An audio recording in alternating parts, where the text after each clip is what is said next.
कृष्णा कृष्णा कृष्णा मुरली मनोहर कृष्णा गोपाला गोविंदा हे दामोदरा। भाग्य,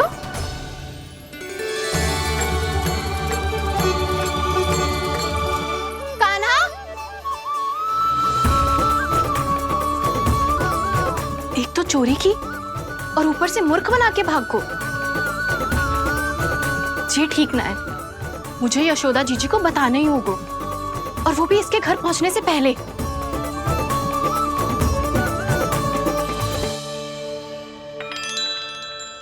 अरे पल्लू मत खींच, तनिक रुक जा, दे रही हूँ, पूजा तो करने दे।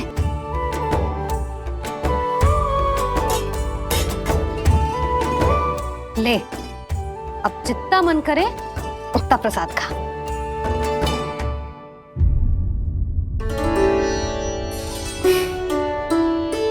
या तो मैं सच्ची बावली हो गई हूँ कि मुझे हर समय कान्हा दिखता रहता है, या फिर मेरा लल्ला कुछ अधिक ही विशेष है कि मेरे साथ ना होके भी सदैव अपनी मैया के साथ ही रहता है।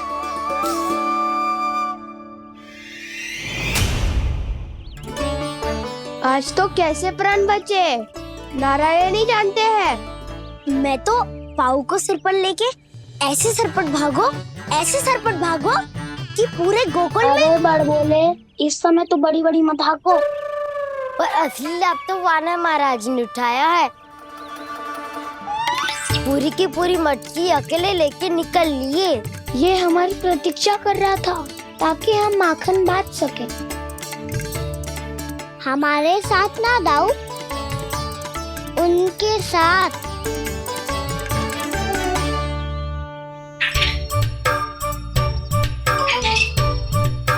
मैं समझ गो कान्हा, एक ना सभी जानवरों की भूख मिट जाए, इसलिए गया था तू सावित्री मौसी के यहाँ माखन चुराने। इससे पहले कि वो हमारे यहाँ पहुँच जाए, हमें घर पहुँचना होगा दाऊ। क्या ही कछु हो जाए, पर देरी ना होनी चाहिए। इससे पहले के बहुत समय बीत जाए, हमें ये समझना होगा कि लोभ आदमी की बुद्धि को भ्रष्ट कर देता है, हमारे सोचने समझने की क्षमता को नष्ट कर देता है। बहुत समय पहले की बात, एक साधु था।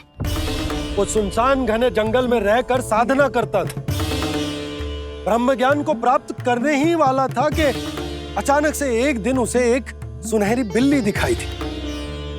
उसने उसे देखो तो सोचो कि ये तो बहुत सुंदर है, इसे तो मेरे पास रहना चाहिए, और उसने उस बिल्ली को अपने पास रख लिया। फिर उसने सोचो कि इसे तो दूध की आवश्यकता होगी और उसके लिए गाय की, तो उसने एक गाय भी रख ली। अब गाय को चारे की आवश्यकता होगी और चारे के लिए भूमि की। नारायण की कृपा से भूमि का प्रबंध भी हो गया। अब भूमि को जोतनो है, चारा उगानो है, चारा काटनो है और उसे गाय को खिलानो है। गाय को खिला के उसे दूध निकालनो है और दूध निकाल के बिल्ली को पिलानो है। कार्य बढ़ गो। अब उसे लगो कि सहायता के लिए 2 जोड़ी हाथ और होने चाहिए, तो उसने विवाह भी कर लियो। कुछ समय बीतो और संतान हो गई और उसे एक बड़े घर की आवश्यकता अनुभव हुई। इसी प्रकार धीरे धीरे लोभ ने उसे अपनी छाया में ले लिया और वो नारायण की साधना कर ब्रह्म ज्ञान को पाने के अपने परम लक्ष्य को भूल गो।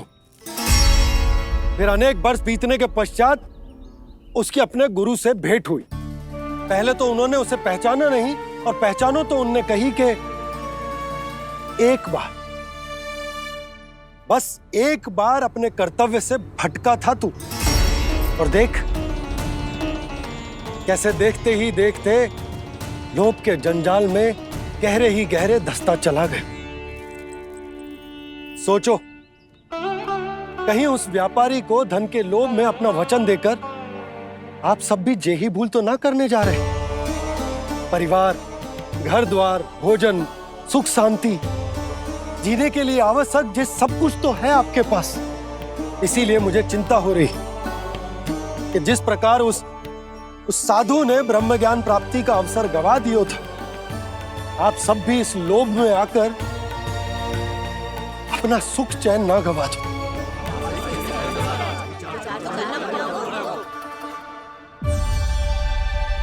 लग तो है बात सबको समझ आ रही है।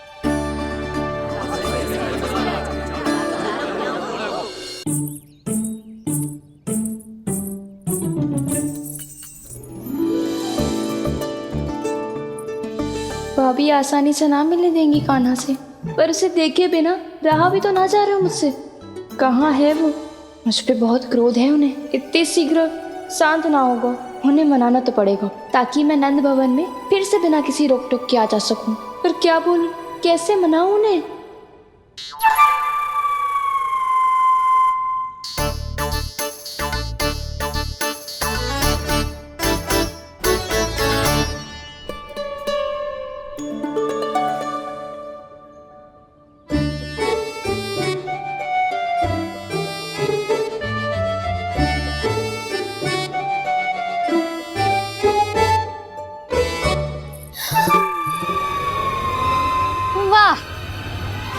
जिसने मेरे लल्ला पर चोरी का आरोप लगायो, वो ही आज मेरे घर में चोरी चोरी प्रवेश कर रही है। नाना भाभी, ऐसी कोई बात ना है। मैं तो बस ये देखने आई थी कि जसोदा भाभी का क्रोध शांत हुआ कि ना? सुन ले जानकी, मेरा क्रोध उसी दिन शांत होगा जिस दिन तू सारी गोपियों के सामने मेरे कान्हा पर लगाया आरोप वापस लेगी। चोरी करेगा तो आरोप ही लगेगा ना जीजी। फिर से आरोप? सावित्री, तू भी? कल तक मुझे ये थोड़ी पता था जीजी कि आपका कान्हा सच्ची में माखन चोरी में पारंगत है। आशा करता हूँ कि आप सभी को नंदराज का विचार और संदेश सही से समझ आगो होगो।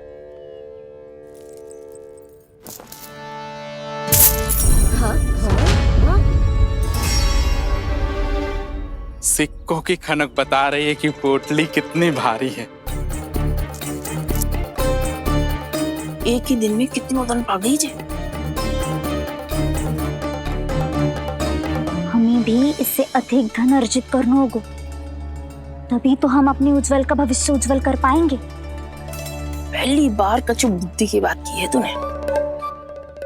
नंदराज, हमारे मन में आपका बहुत सम्मान है, पर हम जो करना चाह रहे हैं वो लोभ ना है, वो तो विकास है। हाँ नंदराज, हम अपना और अपने संतानों का भला बुरा सोचे बिना कब तक अपना जीवन इस प्रकार जीते रहेंगे? फिर पिछले 4 वर्षों से हमने आपको कर भी तो ना दियो है। मुझे तो लगता है कि नंदराज की बातों पर शांति से सोच विचार के बाद ही कुछ निर्णय लेना चाहिए। ऐसा मौका बार बार ना तो नहीं, हमें सोच विचार कर निर्णय लेना है सबने।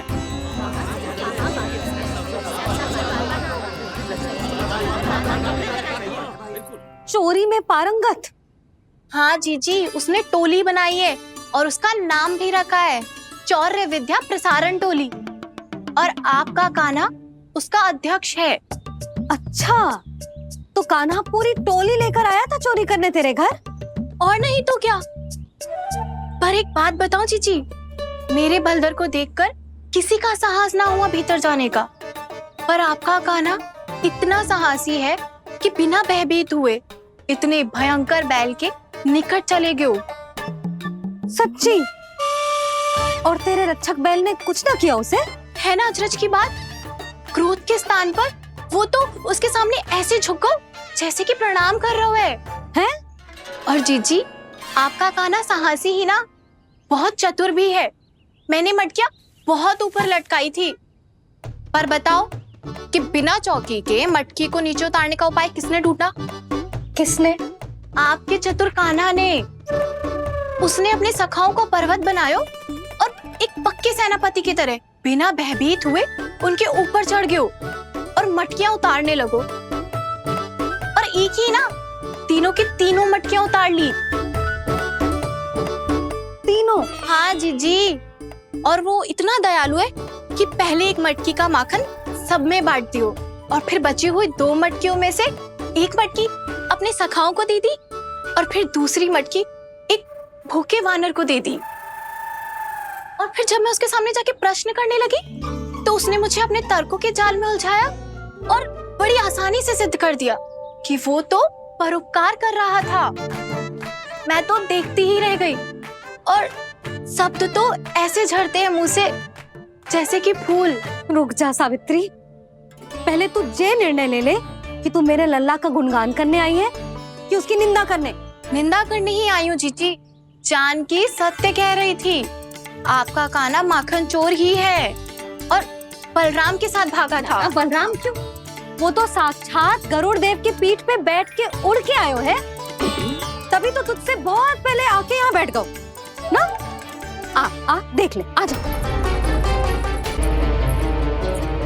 देखो कैसे बैठ के सब पहरा दे रहे हैं कि कोई पंछी अनाज ना चुगले, और तुम दोनों व्यर्थ में इन सब पर दोष लगा रही हो। कान्हा के निकट जाने का प्रयास भी मत ही करना। पहले मेरे लल्ला पर आरोप लगाती हो, फिर उससे मिलना भी चाहती हो।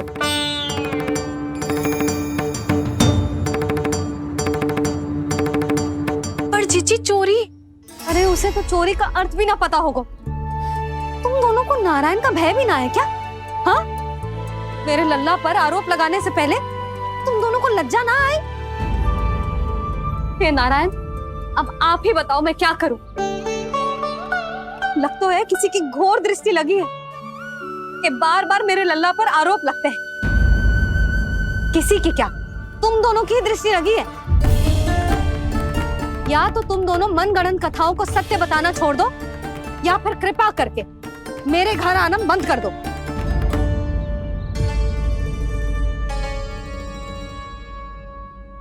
अब दोनों मुंह क्या ताक रही हो? हाँ, जाओ यहां से।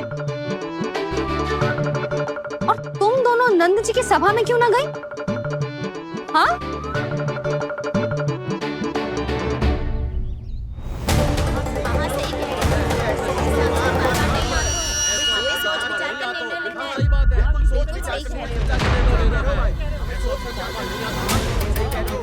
जी कौन? पहले तो कभी ना देखो इसे।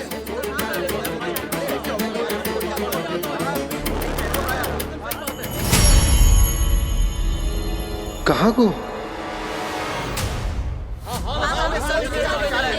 बस करो।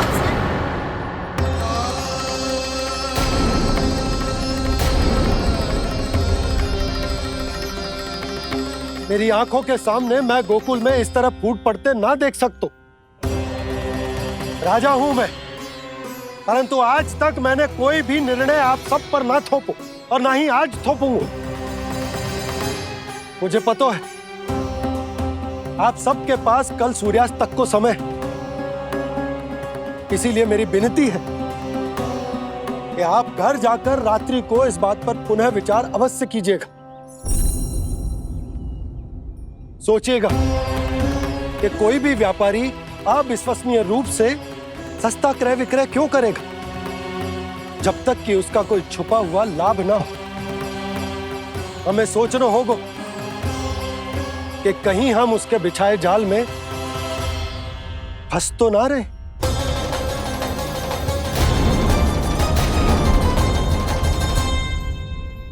बच गए भैया, जैसे तैसे ही सही, पर समय से पहले पहुंच ही गए हो। सावित्री मौसी कनेक सी बात को इतना बड़ा चढ़ा के बोल रही थी जितना उज्जवल भी ना बोलतो।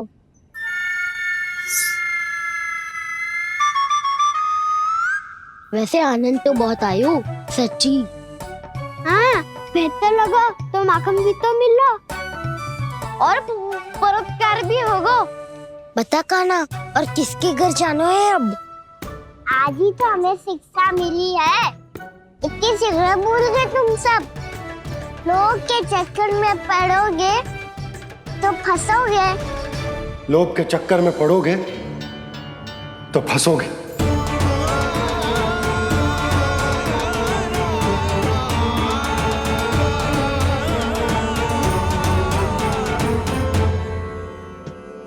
चोर, चोर कह रही है मेरे निर्दोष से बालक को।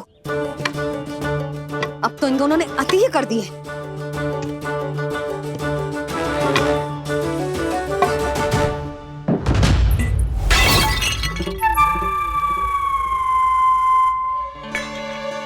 से भी अभी फूटना था। वैसे ही मैं इतनी चिंतित हूँ। कैसे समझाऊं इन गांव वालों को?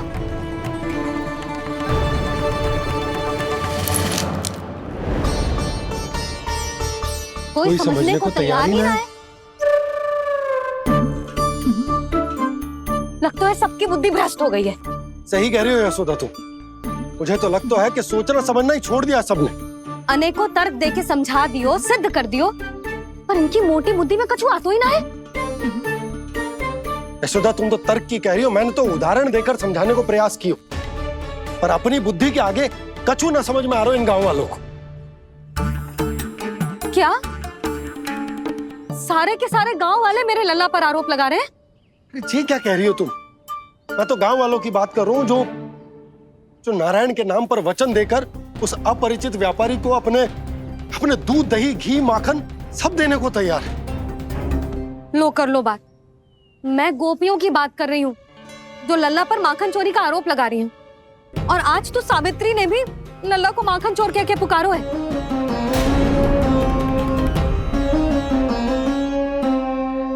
सावधान यशोदा, कहीं बड़ा होकर माखन चोर ना बन जाइए। अच्छा, ये सब आप छोड़ो। स्त्रियों की बात है, मैं संभाल लूंगी। आप ये बताओ सभा में क्या हुआ? गोकुल में फूट पड़ गई यशोदा, लोभ की फूट।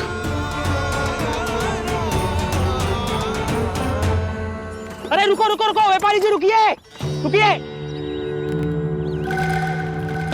नंदराज ने प्रयास तो बहुत किया था व्यापारी जी, पर कुछ व्यक्तियों को छोड़ करके किसी के कान पे जूं तक नहीं रेंगी। इसका अर्थ फूट पड़ चुकी है लोभ की वजह से।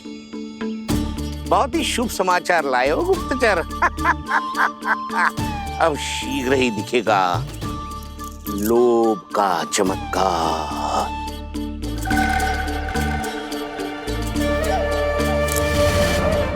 लोभ से बचने को जो पाठ हम कान्हा को पढ़ा रहे थे ना, आज वही पाठ मैं इन गांव वालों को समझाने में असमर्थ रहा। आप चिंता मत ही करो जी, धीरे धीरे सब ठीक हो जाएगा। तब तक बहुत देर हो जाएगी यशोदा। ये गोकुलवासी मेरे अपने, उन्हें अपनी आंखों के सामने मैं भूल करते ना देख सकता। वो सुलक्षणा, वो उस व्यापारी के प्रभाव में आ गए, और शंकरी मौसी और सुमति भी सुलक्षणा के मार्ग पर ही चल रही। कान खोल के सुन ले बहू, आज से घर में दूध पीनो बंद, दही खानो बंद, और माखन तो बिल्कुल न खानो। पर मैया, पर किंतु परंतु कुछ ना सुननो मुझे।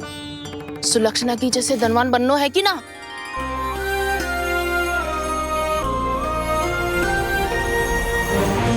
तो फिर जैसा मैं कहती हूँ वैसा कर, तभी तो अधिक से अधिक दूध, दही, माखन बेचकर अधिक से अधिक धन अर्जित कर पाएंगे हम। सुलक्षणा को उस व्यापारी की तरह धनवान बनना है और शंकरी मौसी को सुलक्षणा की तरह। ऐसे तो पूरा गांव ही लोभ में पड़कर कल उस व्यापारी के पास पहुंच जाएगा। अब तो फिर स्त्रियों को मुझे अपने ढंग से समझाना पड़ेगा।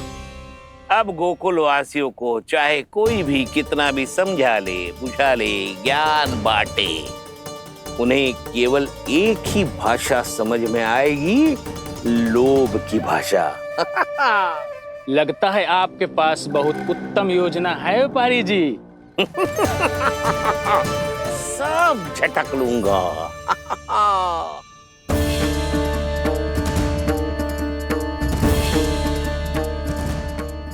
आपको क्या लगता है प्रभु, मैया के समझाने से गोपियां समझेंगी?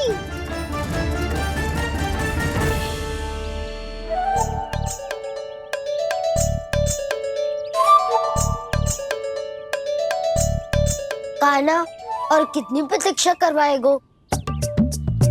अब बता भी दे, माखन चुराने किसके घर जाना है? इतना आसान ना है निर्णय करना। समय लग तो है, सोच विचार करना पड़ता है, पर ये निर्णय किया कैसे जाए पता है मुझे। लगता है ये निर्णय करना पड़ेगा कि बचना कैसे है।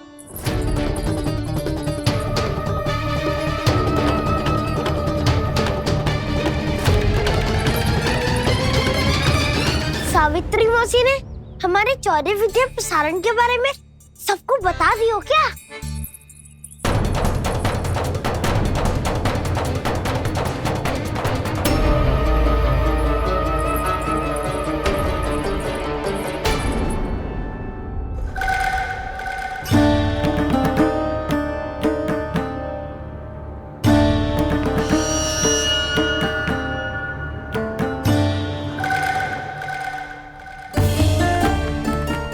शीघ्र आओ, छोटी माँ बुला रही है।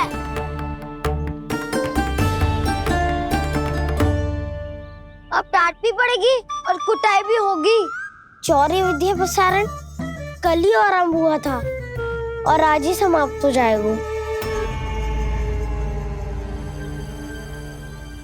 सब इतने गंभीर क्यों है आज? गंभीर तो होंगे ही ना दाऊ, क्योंकि मैया आज अच्छा वाला पाठ पढ़ाने वाली है।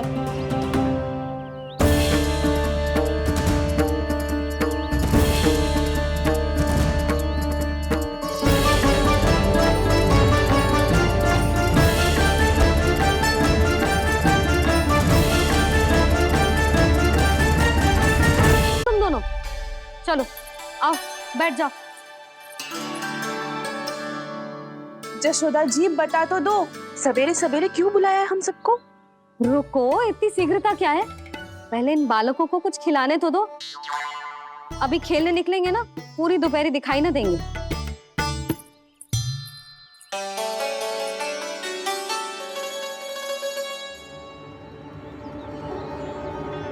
मैया देखो ना, कैसे अपने आभूषणों का दिखावा कर रही है जो सुलोचना। चिंता मत कर बहू, शीघ्र ही हम इससे अधिक आभूषण और इससे अधिक उत्तम वस्त्र पहन के घूमेंगे। ये देखो तुम दोनों के लिए क्या बनाओ है मैंने। पूरे गोकुल में प्रसिद्ध मेरे पेड़े। चलो लो। यशोदा, ये तो बहुत सारे हैं। हाँ जशोदा जी, इतने सारे तो मैं भी ना खा पाऊं। क्यों दृष्टि लगा रही हो सुलक्षणा? बढ़ती आयु के बालक हैं, खाने दो इन्हें। तुम सब कछु मत सुनना, जी भर के खाओ। देखा ना?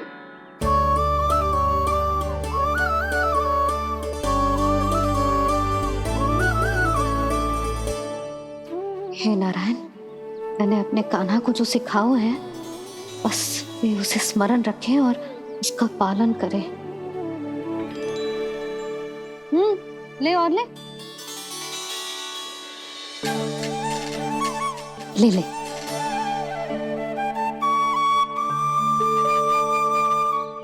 आज तो एक के बाद एक पेड़ मिल रहे हैं, वो भी बिना रोक टोक के। मैया 2 के बाद तीसरी मिठाई बड़ी कठिनाई से खाने देती है, पर आज सादा लाड पेड़ों के माध्यम से जिता रही है। कछु तो रहस्य है। प्रभु, क्या आप भी वही सोच रहे हैं जो मैं सोच रही हूँ? कोई परीक्षा तो नहीं ले रही है ये? किस सोच में पड़ गए तुम दोनों?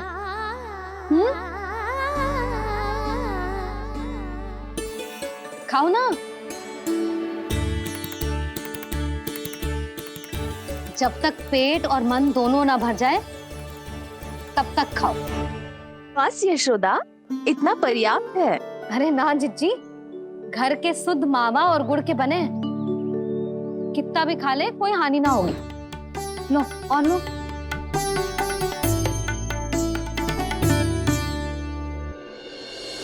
प्रभु, परीक्षा ही है ये तो खाए जा रहा है, कहीं मेरी दी हुई सीख भूल तो ना खाओ, सारा खेल बिगड़ जाएगा। सदैव स्मरण रखियो लल्ला, लोग बहुत भयानक होते हैं, बहुत भयंकर। जे एक बार हमारे मन में प्रवेश करके हमें भीतर से ही जकड़ लेते हैं, इसके कारण हम अधिक से अधिक पाने की इच्छा करने लगते हैं। क्या हुआ कान्हा, रुक क्यों गए?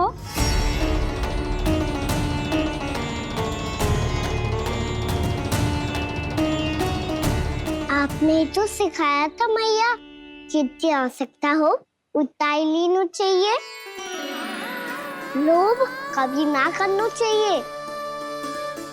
बहुत बुरा राक्षस है लोभ।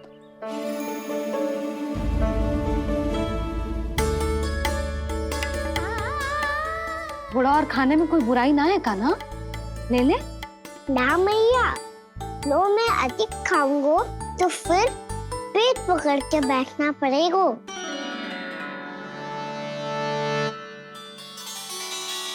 हाँ, मेरा भी पेट भर गया। कान्हा सही कह रहा है छोटी माँ, लोग बहुत भयानक राक्षस है। जो भी लोग के चक्कर में पड़ेगो वो बहुत बुरा फंसेगो। अच्छा जाओ, जाके खेलो तुम दोनों। मैया, ये पेड़ अपने सखाओं के लिए भी ले जाऊं मैं? हाँ लल्ला, ले जा, अवश्य।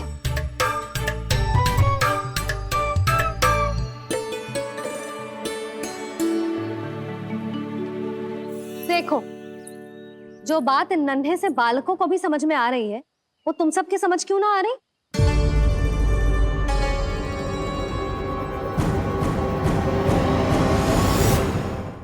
क्या समझाना चाहती हो जशोदा जी, तनिक खुल के बोलो।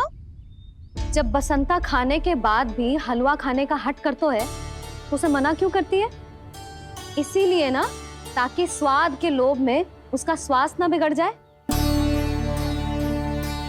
और उज्जवल, जब भरी दोपहरी में बाहर खेलने का हट करतो है तो तू उसे मना क्यों करती है? इसीलिए ना कि खेल के लोभ में उसे लू ना लग जाए। हाँ, और पुराण पढ़ना तो अच्छी बात है ना। तो श्रीदामा जब रात में दीप के प्रकाश में पुराण की कथाएं पढ़ना चाहते है तो क्यों मना करती है उसे, बता। ताकि कथाओं के लोभ में उसकी दृष्टि खराब ना हो जाए जीजी। तो इसका अर्थ तो यही है ना कि लोभ चाहे पेड़ों का हो, चाहे पुराण की कथाओं का हो, या फिर अधिक धन अर्जित करने का हो, लोभ सदैव हानिकारक ही होते हैं।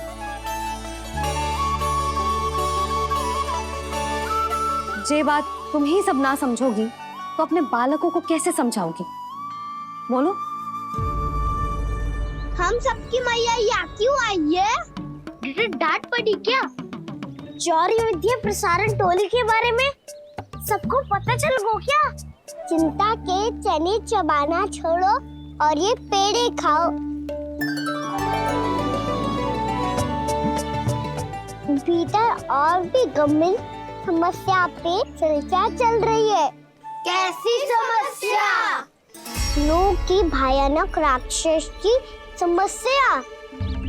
व्यापारी जी, नंद जी ने कल सभा बुलाई थी और आज रानी यशोदा जी ने सारी स्त्रियों को अपने घर पे बुलाया है, तो आपको नहीं लगता कि हमें कुछ करना चाहिए? करना तो चाहिए गुप्तचर। सबसे पहले हमें हाट जाकर गोकुल वासियों की प्रतीक्षा करनी चाहिए।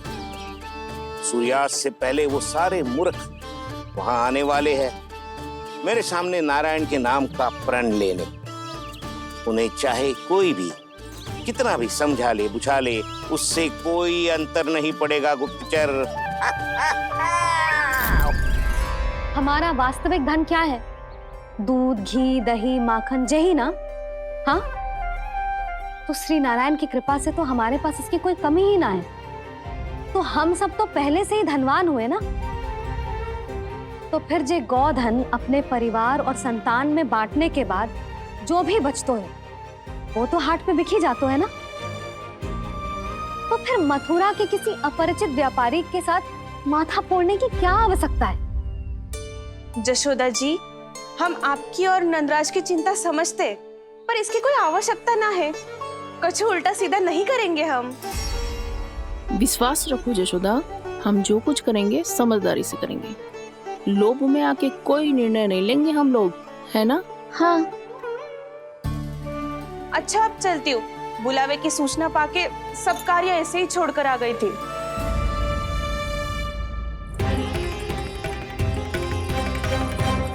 अब किसको घेर लियो? लोभ के भयानक राक्षस ने। ये तो तभी पता चलेगा जब वो सब बाहर आएंगी। तब तो सबको बहुत ध्यान से देखना पड़ेगा।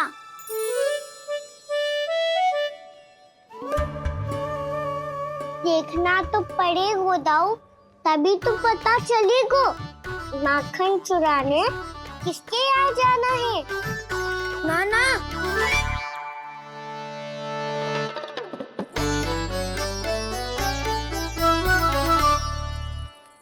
लोग का राक्षस तो उनके पास दिख ना रहे हुआ है।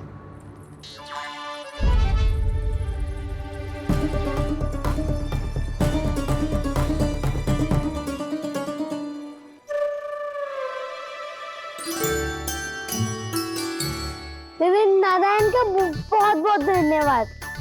कान्हा, मेरी मैया को घेर रहे है क्या उस राक्षस ने? यशोदा भाभी और नंद भैया कितने चिंतित थे ना। पक्का कछु न कछु कारण तो अवश्य होगा। हाँ, मुझे भी सच लग रहा है कि धनवान बनने के चक्कर में मैं तनिक ज्यादा ही लोभ में पड़ गई थी। नहीं, बस गए। और मेरी मैया दादी, उनका क्या गाना? बहू, सुलक्षणा की जैसे ढेर सारा धन कमाने के चक्कर में लोभ में तो ना आ रहे ना हम। हे नारायण, बहुत कृपा है आपकी। लगता है लोभ का राक्षस किसी को अपनी चपेट में नहीं ले पाया। लेता भी कैसे दाऊ? मेरी मैया ने जो समझायो है। क्या लगता है यशोदा, इन्हें समझ आया होगा? आशा तो यही है, और अब भी ना समझी तो फिर तो नारायण भी ना समझा सकते। वायरी में हम सब मिलेंगे दोपहर में। तो क्या तू तब निश्चित करेगो कि आज किसके यहाँ जाना है माखन? आज कोई माखन चोरी नहीं होगी। क्षमा करना राव, भैया के का समझाने के बाद भी जिसके समझ में कछु ना आई हुई थी उसके घर चोरी तो करनी पड़ेगी आज।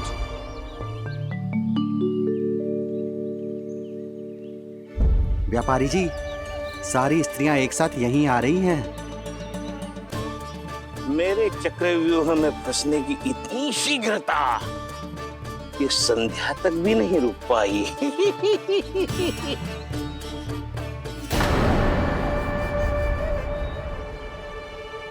पर ये आपके तरफ ध्यान क्यों नहीं दे रही हैं? लगता है गोकुल की रानी ने इनको पाठ पढ़ा ही दिया। अब आपको ही कुछ करना होगा व्यापारी जी। करूंगा, अपनी चाल सबसे अंत में चलूंगा, किंतु अभी उनके लिए एक घोषणा ही पर्याप्त होगी। तुमने सबको सूचित तो कर दिया है ना कि सबको अग्रिम धनराशि मिलेगी, वो भी दूध, दही, माखन, घी बेचने के बाद नहीं, वो पहले ही मिला करेगी। वो भी केवल एक दिन की नहीं, पूरे सप्ताह की। मैं बिल्कुल सही कह रही थी। यशोदा जी और नंदराज व्यर्थ ही चिंता कर रहे थे। यदि इन व्यापारी जी के मन में कोई मैल होता तुझे अग्रिम धनराशि थोड़ी ना देते। बात तो तुम सही कह रही हो सुलक्षणा।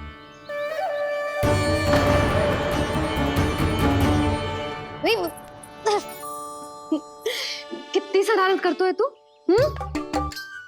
काजल लगाने दे मुझे। भैया, पहले मुकुट लगाओ ना।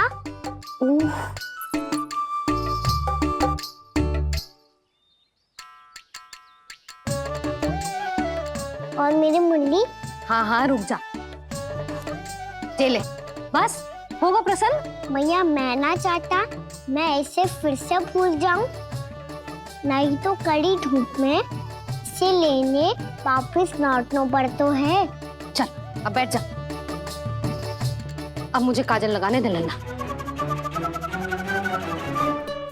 भैया इतना सारा काजल मत लगाओ, छोटा सा बालक लगता हूँ मैं।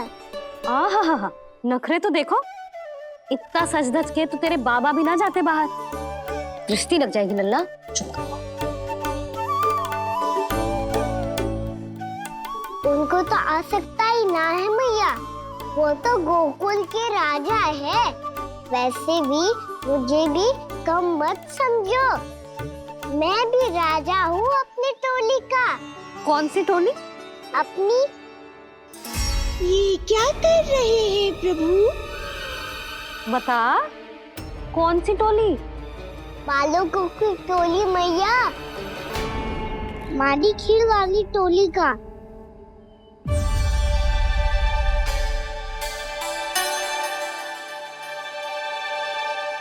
क्या हुआ जी?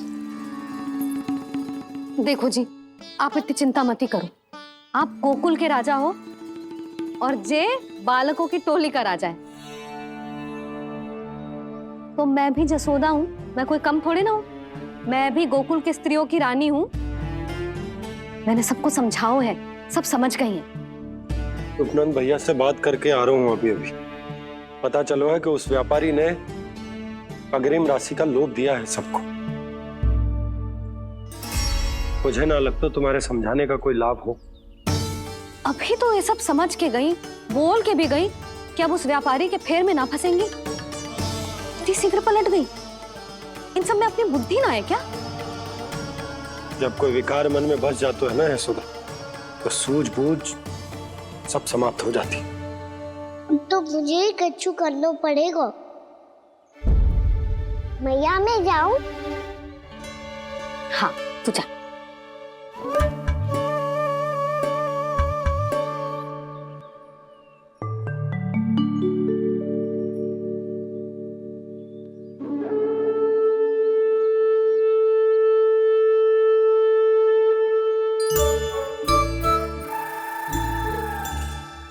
बहुत बड़ी समस्या हो गई है सखाओ। कैसी समस्या? लोभ का भयानक राक्षस कहीं ना गयो, वो अभी भी यही है। मुझे पता था, और इसका सबसे अधिक प्रभाव तो मेरी मैया और दादी पर ही हुआ है। तुम सच कह रहे हो उज्जवल? हाँ। अरे कछु ना बलदाऊ, जे बड़ बोला तो ऐसे ही बात करते रहेगा, बड़ा चढ़ा के। बड़ा चढ़ा के नहीं बोल रहा हूँ मैं। आज से घर पे दूध दही माखन घी सिर्फ एक बार ही मिलेगा। पर क्यों? ताकि अधिक से अधिक दूध दही माखन घी बचाकर उस व्यापारी को 2 गुना मूल्य पे बेचा जाए। इतने से तो काम ना चलेगा। उस सुलक्षणा से, और मैं तो कहूँ सुलक्षणा से ही क्यों, पूरे गोकुल में सबसे अधिक धनवान बनना है तो और माखन जमा करना पड़ेगा। हाँ हाँ मैया, लाओ मैं इसे ऊपर रख देती हूँ। चोरी चुपके से खा तो ना जाएगी ना? तेरी घबराहट बता रही है कि घर से निकलने से पहले तूने थोड़ो माखन तो खाया है। सच्ची बोल। ना ना मैया, मैं क्यों माखन खाऊंगी? मैं भी तेरी मैया हूँ लाली, माप के रखो तो मैंने।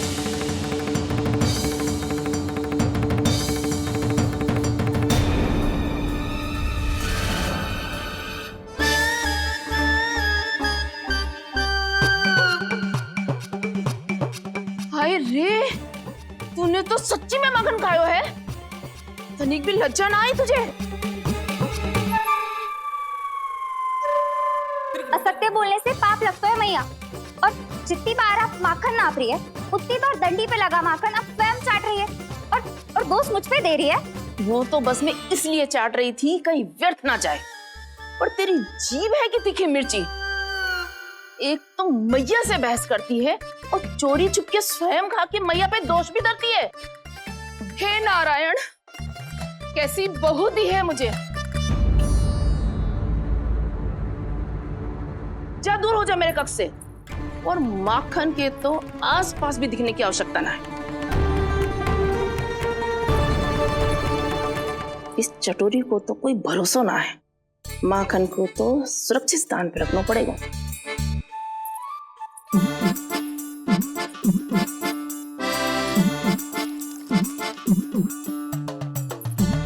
यदि बहू ने अब मटकी उतारने को प्रयास किया तो अचानक पानी गिर जाएगा और घबरा के वो चिल्लाएगी और मुझे पता पड़ जाएगा। मैया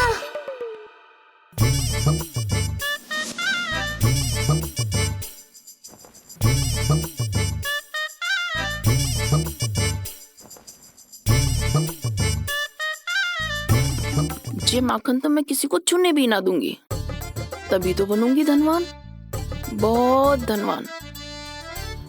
मैया माखन बेचने कहीं अकेली ना निकल जाए। जे तो पता भी ना चलने देगी कि कितना धन मिलो है। इन्हें अकेली धनवान ना बनने दूंगी मैं भी बनूंगी धनवान, बहुत धनवान। पहले तो जब चाहे तब भरपूर माखन खा सकता था, पर अब दोनों तो ऐसे संभाल के रखती हैं कि जैसे माखन की मटकी ना स्वप्न का कलश हो। मेरे यहाँ भी ऐसा ही हो रहा है। नारायण का बहुत बहुत धन्यवाद। नंजी और जशोदा जी की बातों में आने से पहले ही सत्य का पता चल गया।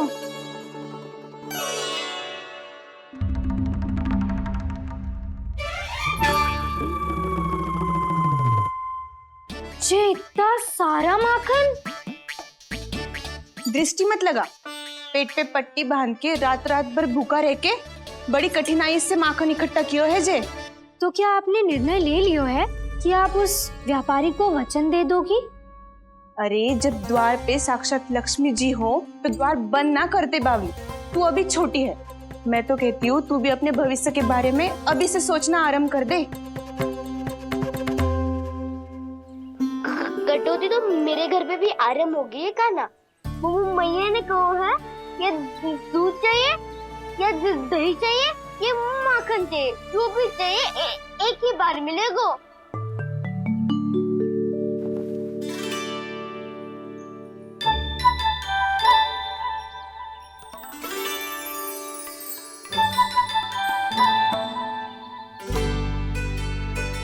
तब हमारी टोली को ही कुछ करना पड़ेगा। तुम सबको तुम्हारा अधिकार मिले, ये हमारा कर्तव्य है।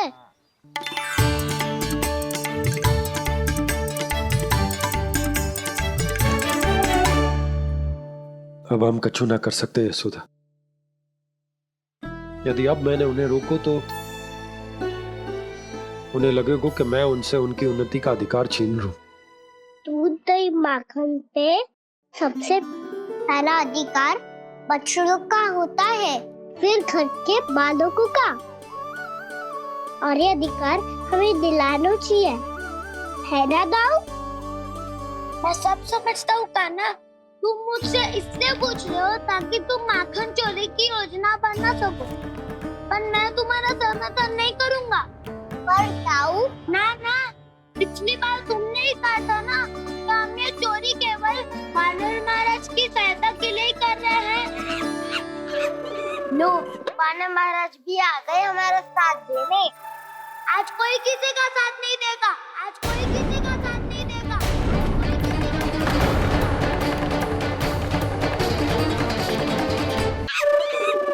लो, वानर महाराज भी आ गए हमारा साथ देने। आज कोई किसी का साथ नहीं देगा।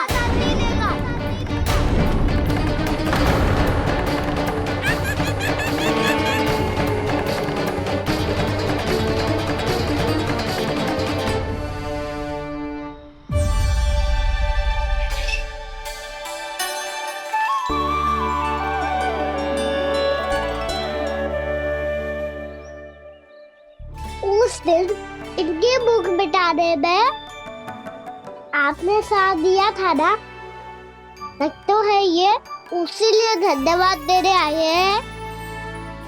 इस कर्तव्य को अपना उपहार समझ लेना जाओ। तब तो वानर महाराज को धन्यवाद और ये उपहार तुम्हें देना चाहिए कान्हा। और हाँ, इससे मेरा निर्णय नहीं बदलेगा। आप नए मित्रों की सहायता कर सकते हो, अपनी पुरानी मित्रों की सहायता ना करोगे दाऊ। तुम सत्यवादी हो, सत्य कहो मधुमंगल, क्या करना चाहिए?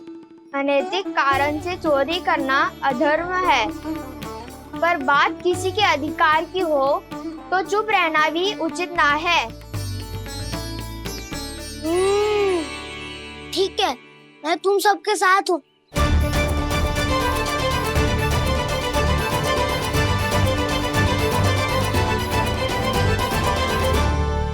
देखो जी, इन भोले भाले बालकों को ये भी ना पता कि इनके मैया बाबा कितनी बड़ी भूल करने वाले हैं। तो बताता ना, किसी घर से आराम करना चाहिए हमें। वसंता, नाना मेरे घर से ना। उज्जवल, मेरे घर तो असंभव है काना। मेरी मैया और दादी किसी योद्धा से कम ना है। आग गड़ा के दिन रात सुरक्षा करती है मटकी की। नन्ना मुरली इधर ही छोड़ गए, मैं देख के आती हूँ जी। इतनी गंभीर चर्चा चल रही है और यशोदा को खाना की मुरली की पड़ी। पर किसी ना किसी के घर से तो आरंभ करना पड़ेगा। किसके घर और क्या आरंभ करना पड़ेगा? हाँ,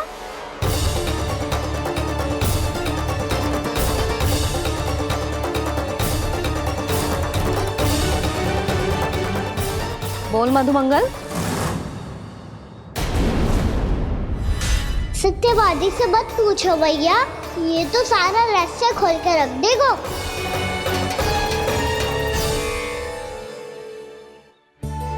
भैया ये देखो कंठ, नंदन बोला जाने कहाँ से ले आए इसे। अच्छा, तो तुम सब घर घर जाके जे पता लगाना चाह रहे थे कि जे किसका है ना?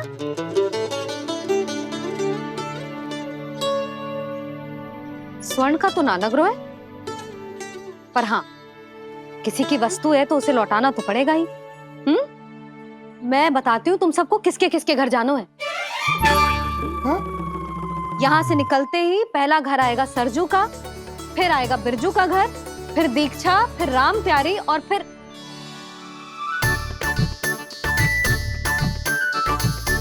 अब इतने सारे नाम तुम लोग कैसे स्मरण रखोगे?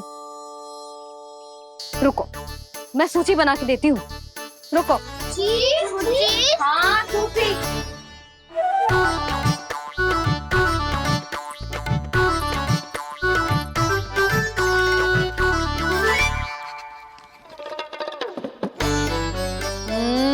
व्यवधान मत ही डालो, किसी का नाम भूल गई तो? जाने अनजाने ताई जी भी शौर्य विद्या प्रसारण टोली की सदस्य बन गई है आज।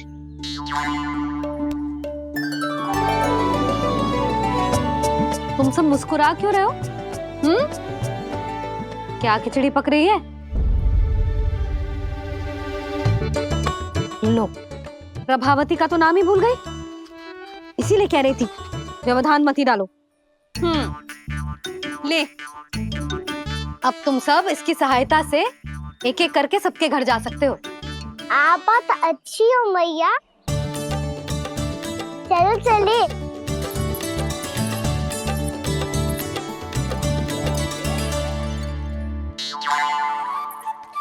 अरे, अब आप कहाँ चलिए? ऐसे हाथ पर हाथ धरे ना बैठ सकते हो यशोदा।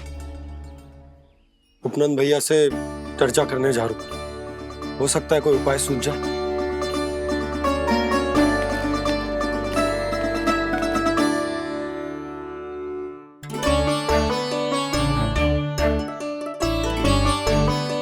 खाना बताना, सबसे पहले किसका घर लिखो है?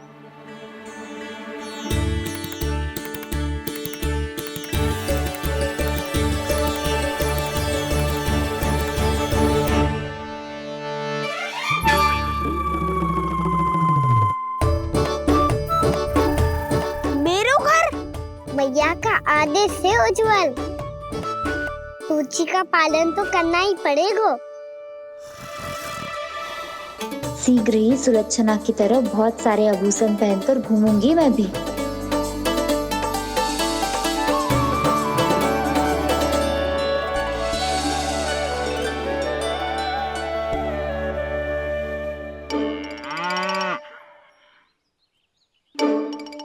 अब क्या हुआ काना?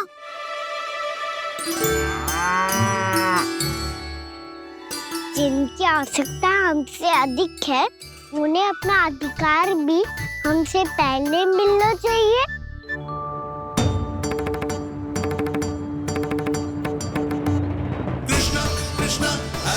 कृष्णा कृष्णा कृष्णा मुरली मनोहर कृष्णा गोपाला गोविंदा हे दामोदरा कृष्णा कृष्णा हरे कृष्णा कृष्णा कृष्णा मुरली मनोहर कृष्णा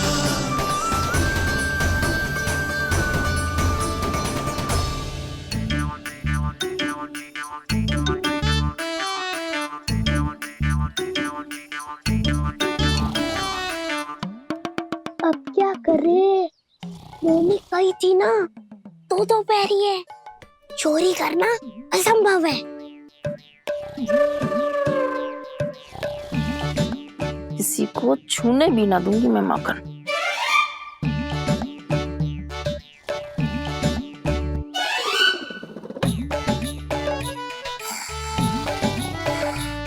अरे दादी नींद में बड़बड़ा रही हैं। पर समस्या ये है कि सारा का सारा दूध दही माखन उनके कक्ष में है। तो फिर सबसे पहले हमें कक्ष में प्रवेश का मार्ग खोजना चाहिए। मैं वही उपाय अपनाऊंगा जो मैं मैया के साथ अपनाता हूँ। इससे पहले कि कोई पूछ जाए, जो भी तुम्हारा उपाय है वो करो।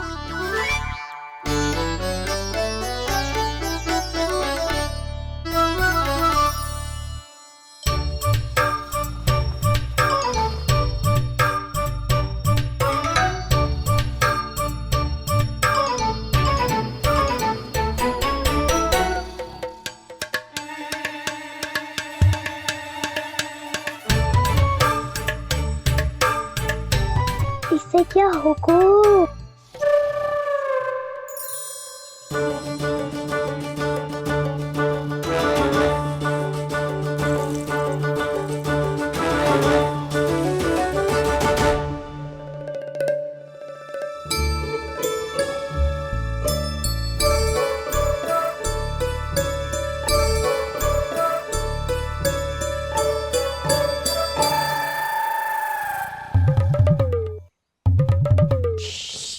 आओ।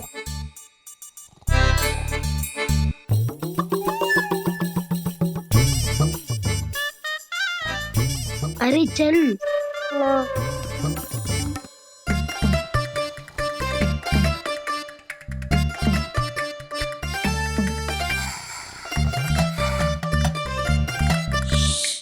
चलो।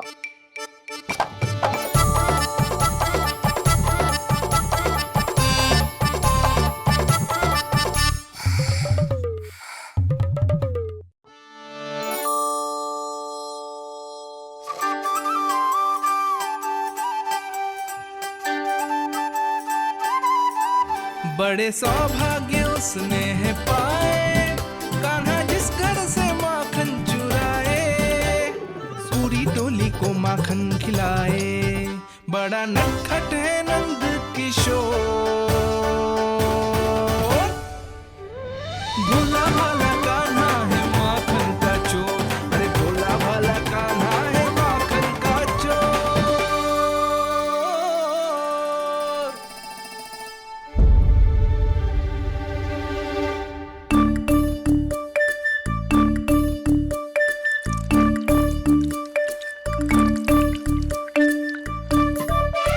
कान्हा तुझे पीना भी ना तो देख ऐसे पीते हैं।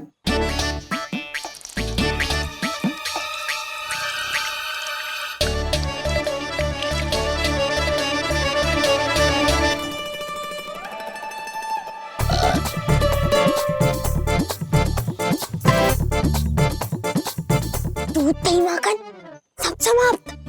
पर पेट तो तभी भरेगो जब माखन मिलेगो। पर माखन है कहाँ?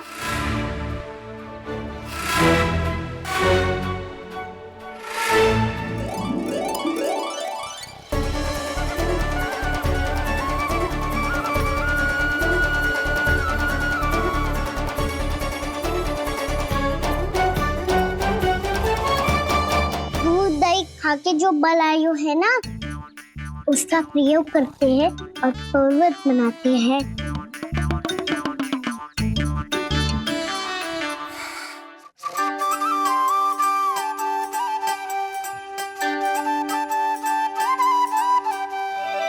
ना ध्वनि कोई हो ना पता कुछ लगे, आए चुपके से ग्वालों की टोली। चाहे कितना बचाओ छिपाओ कहीं, सारा मक्खन ये कर जाए खाली।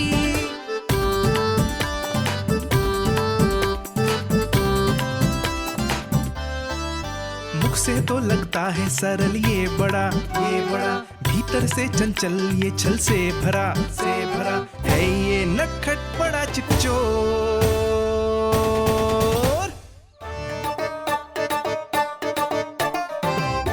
कोई हाथ भी मत लगाइयो मेरे माखन को। बहुत सारा धन अर्जित करूंगी मैं, बहुत सारा।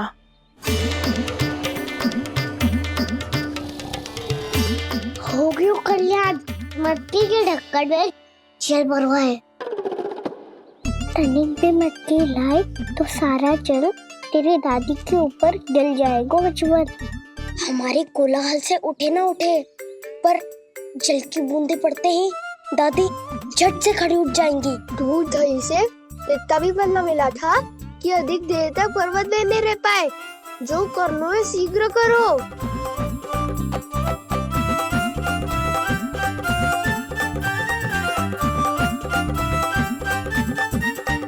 वसंता पूजा करते कमल का फूल लिया।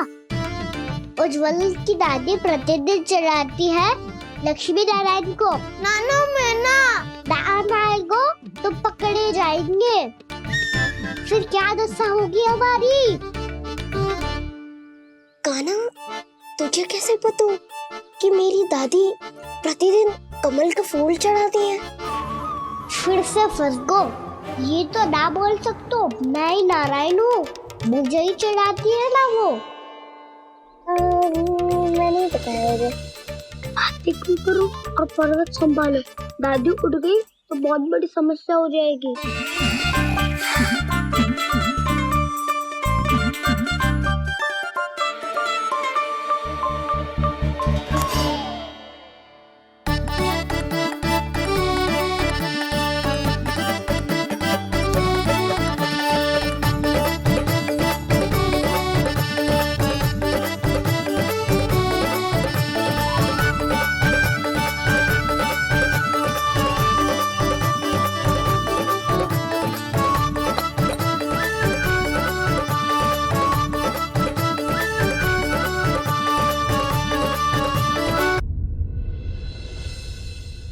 हे नारायण, मुझसे ना अपने पति की चिंता देखी ना जा रही, कुछ खा के भी ना गए।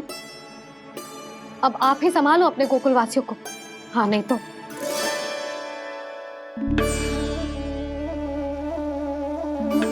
लो, इन सब के चक्कर में तो उसकी मुरली देना ही भूल गई। अब जो इतनी कड़ी धूप में वापस लौटे, इससे अच्छा मैं ही देके आती हूँ। सूची के अनुसार अब तक शंकरी मौसी के यहाँ पहुंचे होंगे सारे के सारे। आज तो प्रभु रंगे हाथों पकड़े जाएंगे।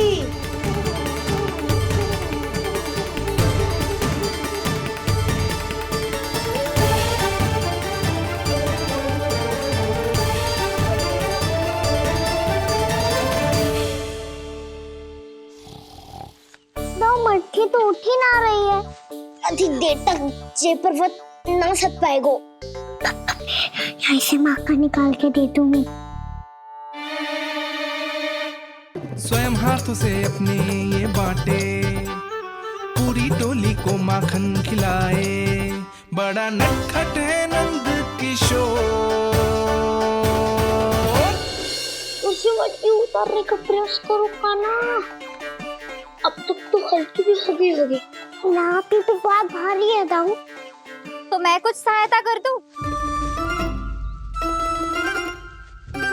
दादी बोली होगी सपने में। अपनी मैया का स्वर भी ना पहचाने दुष्ट।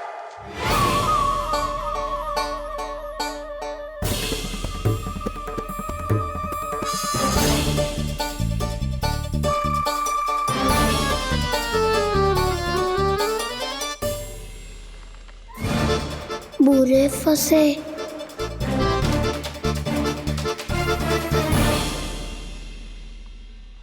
देख क्या रही हो चाची? अपने खाना को ऐसे ही लटके रहने दोगी?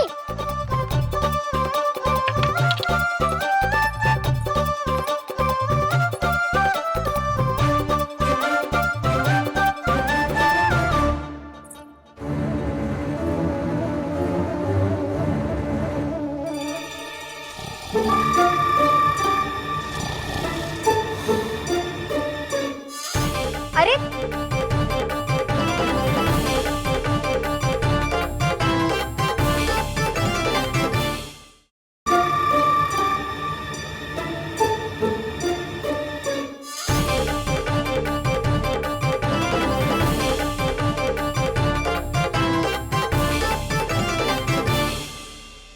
कितनी अच्छी हो चाची और कितनी बदसाली भी हो। आपने अपने काना को गिरने से बचा ली हो आज। दादी अनुचित कहती है चाची, पूरे गोकुल में आपसे अच्छा कोई है ही ना। अच्छा, और गोकुल ही क्यों, मैं तो कहता हूँ पूरे ब्रज में आपसे। बस बस, पहले माखन चुरायो, अब मुझे माखन लगा रहे हो। पर तू बच ना पाएगो कान्हा, तुझे अभी सीधा जीजी के पास लेके जाऊंगी मैं।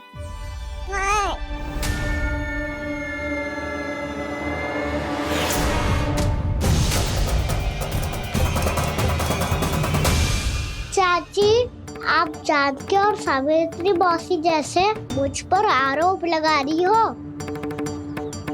रोज छोड़ के एक बार मेरी ओर देखो तो सही। बताओ, मैं इतना भोला भला चोरी कर सकता हूँ क्या?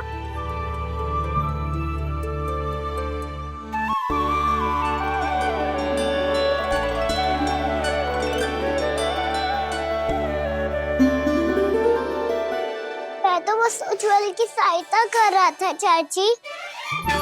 उसने कही थी कि उसको आजकल माखन ना मिल तो बस इसलिए। मुझे क्यों फंसा रहे हो कान्हा?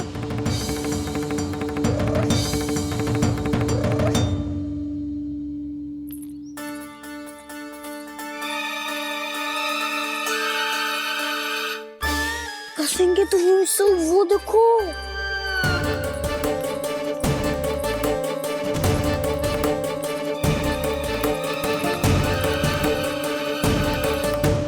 आप दोनों सो रहे थे ना चाची, इसीलिए विवश सोकर हमें अपने आप माखन निकालना पड़ो। अरे अरे, रो मत कान्हा, मैं तुझे डांट नहीं रही थी। चल बस चुप हो जा।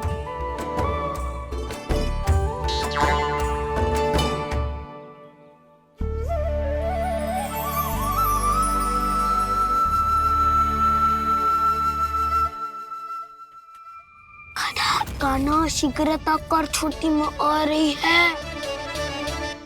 वो माखन का पात्र जो सदैव आप मेरे लिए छुपा के रखती हो, वो मुझे नहीं दोगे चाची?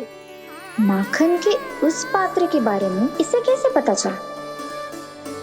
ना दोगी तो मैं जा रहा हूँ मैं। अच्छा रुको, मैं अभी लाती हूँ।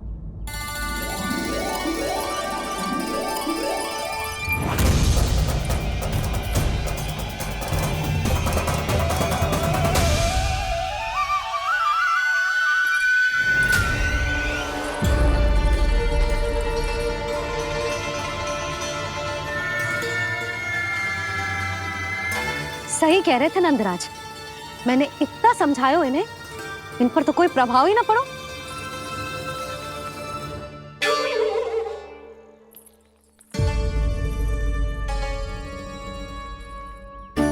प्रभावती भी लगता तो इन सब ने ना निर्णय ले लियो है।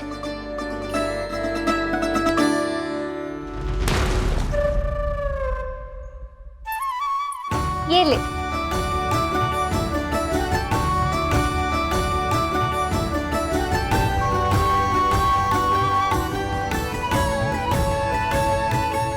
अब मैं जाऊं?